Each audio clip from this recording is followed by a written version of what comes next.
2 দিন আগে আমি হঠাৎ একটা ভিডিও দেখি যেখানে হচ্ছে খাঁচাবন্দি করে একটি বিড়ালকে পুড়িয়ে ফেলা হচ্ছে। মানে যেভাবে বারবিকিউ করে না, ওরকম আগুনের উপরে একটা জ্যান্ত বিড়াল খাঁচার মধ্যে, বিড়ালটা ম্যাও ম্যাও করছে আর হচ্ছে আগুনে, মানে পুরোটা ভিডিও দেখা সম্ভব না, তো বড় একটা ভিডিও, অনেকেই মনে হয় দেখেছেন। পরে আমি খোঁজ নিয়ে দেখলাম এটা হচ্ছে বাংলাদেশে না, এটা উত্তর বা দক্ষিণ কোরিয়ার একটা জায়গায় একটা স্ট্রিট ক্যাট, ওইটাকে হচ্ছে খাঁচায় ভরে কিছু দুষ্টু লোক এই কাজটা করে। তো এই ভিডিওটা দেখার পর আমি পুরোটা দেখার সাহস করি নাই, কিন্তু ওইটুকু দেখার পরেই না আমার হুট করে মাথায় একটা গল্প ঘুরছিল। কিছুদিন আগে হুমায়ুন আহমেদের একটা ছোট গল্প নিয়ে, আপনারা দেখেছেন যে হুমায়ুন আহমেদের ছোট গল্প নিয়ে আমরা পাঠচক্র করেছিলাম।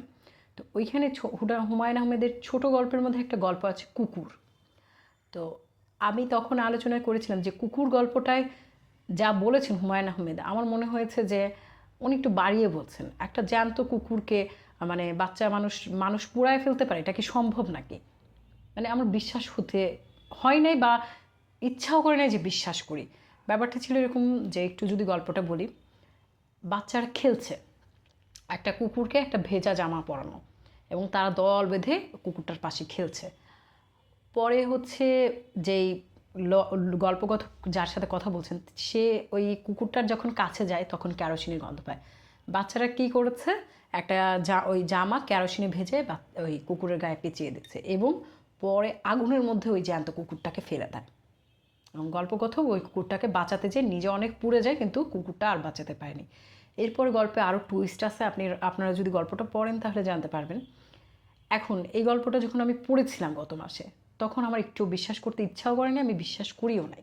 আমি ভাবছি হুমায়ুন আহমেদ বাড়ায় বাড়ায় বলতেছেন, মানুষ কেন অহেতুক, বিশেষ করে বাচ্চারা কেন অহেতুক একটা কুকুরকে পোড়াবে। তো আপনারা মনে হয় দক্ষিণ কোরিয়ার ওই ভিডিওটাও দেখেছেন যে জ্যান্ত বিড়াল পোড়াচ্ছে। এবং আজকে বা গতকালকের একটা ঘটনা পাবনার ঈশ্বরদীতে যেটা ঘটেছে, দুইজন সাইকেলে করে যাচ্ছে, তারপরে হঠাৎ করে একজন প্রশ্ন করার পরে বাচ্চাটা তার বাবাকে বলে, মানে পুরো ঘটনাটা আপনারা সার্চ করে পড়ে নেবেন, বাচ্চা তার বাবাকে বলে যে তার মা একটা কুকুরের 8টা বাচ্চাকে বস্তাবন্দি করে পানিতে ফেলে দিছে। এটা হচ্ছে একজন সরকারি কর্মকর্তার স্ত্রী এই কাজটা করেছেন, কারণ কুকুরের ঘেউ ঘেউ নাকি তার হচ্ছে বিরক্ত লাগছিল বা সহ্য হচ্ছিল না।